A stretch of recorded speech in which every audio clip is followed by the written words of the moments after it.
Je crée mieux quand ça ne va pas. Si tu t'es reconnu dans cette phrase en tant qu'artiste, cette vidéo pourrait t'intéresser. Je m'appelle Thomas Laurette, je suis auteur, compositeur, interprète et aujourd'hui on évoque la part de la souffrance dans la création artistique. Et plus spécifiquement dans la musique, vu que c'est mon domaine. Tout part d'un constat.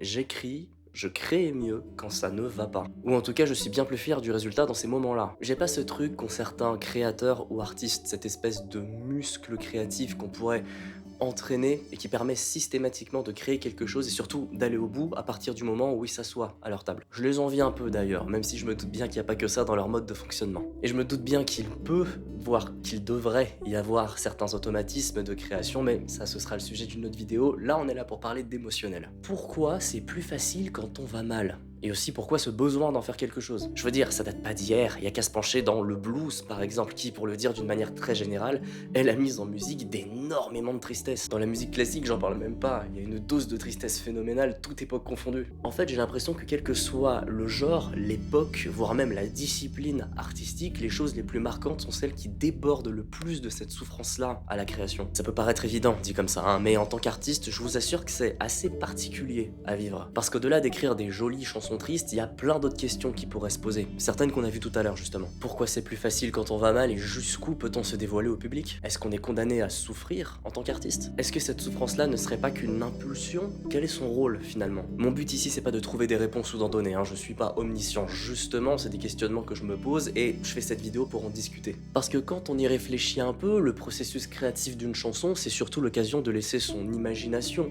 exploser. Et derrière son expérience et son bagage retravailler les choses. C'est plein de moments de joie, de fierté, de prise de tête, de doute, de remise en question, tout ça seul ou à plusieurs. J'ai un peu l'impression que cette souffrance n'est qu'une partie finalement d'un tout beaucoup plus grand dans la création artistique et qui est finalement pas si négatif que ça. Et quant à la proximité avec le public, cette espèce d'ouverture qu'on peut avoir, je me dis qu'il n'y a pas vraiment de limite à partir du moment où on crée d'abord pour soi. Des gens finiront toujours par s'y retrouver, je pense de toute façon, et le but n'est pas forcément de plaire à tout le monde. Enfin, ça dépend de votre projet artistique, mais ça c'est aussi le sujet d'une autre vidéo. Mais du coup, je vais terminer avec plusieurs questions auxquelles je vous laisserai me répondre en commentaire. Quelle est la place de la souffrance pour vous dans la création artistique? Est-ce que vous considérez ça plus comme un moteur ou plutôt comme un frein? Est-ce que c'est juste une impulsion ou alors est-ce que ça n'a aucune importance à vos yeux? J'ai vraiment hâte de discuter de tout ça avec vous, mais en tout cas je vous dis à la prochaine. Ciao!